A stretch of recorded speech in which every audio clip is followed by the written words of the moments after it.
இயேசு உங்களை நேசிக்கிறார். பிரியமானவர்களை, இந்த நாளில் ஆண்டவர் நம்மளோடு பேசும்படியா வேதத்திலிருந்து சில வசனங்களை வாசித்து நாம் கற்றுக்கொள்ள வேண்டிய, ஆண்டவர் நமக்கு கற்றுக் கொடுக்க வேண்டிய வார்த்தைகளை பார்ப்போம்.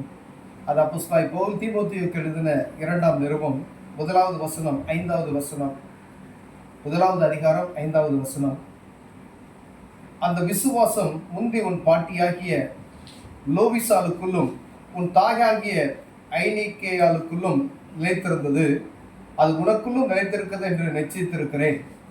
இது நிமித்தமாக நான் உன்மேல் என் கைகளை வைத்ததினால் உனக்கு உண்டான தேவ வரத்தை நீ அனல்மூட்டி எழுப்பிவிடும்படி உனக்கு நினைப்பூட்டுகிறேன். தேவன் நமக்கு பயமுள்ள ஆவியை கொடாமல் பலமும் அன்பும் தெளிந்த புத்தியும் உள்ள ஆவியை கொடுத்திருக்கிறார். பிரியமானவர்களே, அநேக நேரங்களில் வேதங்களை வாசிக்கிறோம், இதே வசனத்தை நம்ம பலமுறை வாசித்திருப்போம். இந்த இடத்துல நினைச்சோம், அந்த விசுவாசம் முந்தி உன் பாட்டியாகிய அப்படின்னு சொல்லப்படுகிறது. அநேக குடும்பத்திற்குள்ள பாருங்க, ஆண்டவர் அவர்கள் மூதாதையர்களுக்குள்ள இருந்து கிரியை செஞ்சுட்டு வருவார். அந்த பக்தி விருத்தி, பக்தி ஆண்டவர் அவர்களை தொட்டு அப்படியே வழி நடத்துவார். ஏதாவது ஒரு வயசானவங்க பாருங்க, நல்ல கடவுள் பக்தியோடு இருப்பாங்க. வீட்டுக்குள்ள நிறைய பேர் இருப்பாங்க, அப்பா அம்மா இருப்பாங்க. ஆனால் அந்த பாட்டின்னு சொல்லணும், பாட்டி ஆகிய லோபிசாலுக்குள்ளும் அப்படின்னு சொல்லப்படுது. பார்த்தீங்களா, ஒருவேளை பாட்டி மட்டும் சொல்லிடுவாங்க, பா பைபிள் வாசி ஜோமனு அப்படின்னு சொல்லிட்டே இருப்பாங்க பாருங்களேன். தாய் தப்பன்மாரு கூட சொல்ல மாட்டாங்க. ஆனால் பாட்டி மாதிரி தாத்தா மாதிரி ஏதாவது சொல்றது நீங்கள் நல்லா நம்ம கவனிச்சுக்க முடியும். சர்ச்சுக்கு போனியான்னு கேட்பாங்க, சில்ட்ரன்ஸ் மினிஸ்ட்ரி போனியா அப்படின்னு சொல்லி அவங்க கேட்டுக்கிட்டே இருப்பாங்க. அந்த ஆவியானவர் அவங்களுக்குள்ள இருந்து தூண்டுகிறது நிமித்தமாய் நமக்குள்ள அந்த அந்த அனல் என்ன சொல்றாரு, பவுல் சொல்றாரு தீமோத்தேயுவுக்கு அவர் எழுதுறாரு, நமக்குள்ளும் இந்த நாள் அப்படி சொல்ல. நம்ம ஏதாவது நம்ம வயசானவங்க நமக்கு சொல்லிக்கிட்டே இருப்பாங்க சில காரியங்கள். நீ சண்டேஸ் கிளாஸ் போனியா, சர்ச்சுக்கு போனியா அப்படின்னு பெரியவங்க கேட்டுக்கிட்டே இருப்பாங்க பார்த்தீங்களா. அப்ப அந்த அவங்களுக்குள்ள இருக்கக்கூட அந்த பரிசுத்த ஆவியின் அபிஷேகம் நமக்குள்ளே இருக்குமா, அதை அனல் மூட்டி எழுப்பி விடும்படியாய் பரிசுத்த ஆவியானவர் நம்மளோடு பேசிக் கொண்டு இருக்கிறார். பிரியமானவர்களே, எல்லாருக்கும் நீங்க ஒரு மீட்டிங் போயிருந்திருக்கலாம், அந்த மீட்டிங்ல ஆண்டவர்களோட பேசுவார். நீங்க ஒருவேளை ஊழியக்காரன் கரத்தை வைத்து ஜெபம் பண்ணுவாங்க, ஏதாவது ஒரு தீர்க்க தரிசனம் சொல்லியிருப்பாங்க. பாருங்க, நான் உன்மேல் கரத்தை வைத்த போது அப்படின்ற அந்த பெற்றுக்கொண்ட அந்த அபிஷேகத்தை அனல் மூட்டி எழுப்பு அப்படின்னு சொல்றாரு.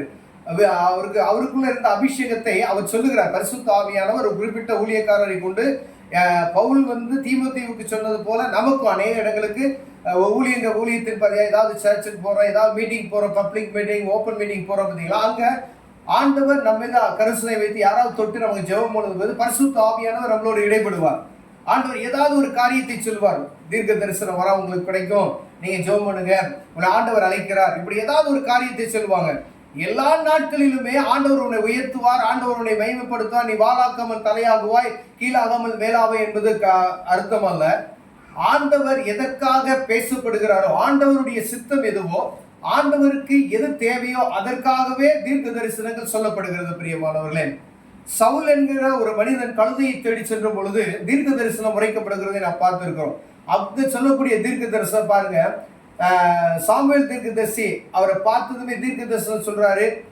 அவரு தீர்க்க தரிசனம், அதே மாதிரி சவுல் தீர்க்க தரிசனம் சொல்லிக்கிட்டே போறாரு. ஆவியானவர் ஒரு 2 பேருக்குள்ள ஒரு ஒருங்கிணைப்பை உண்டாக்குகிறதை நான் பாருங்க. அதே போலதான் நம் பாட்டி யாராவது முதியவர்கள் நமக்குள்ள பேசுகிற அந்த காரியம் நமக்குள்ள அப்படியே தூண்டி விட்டு கொண்டு இருக்கும்.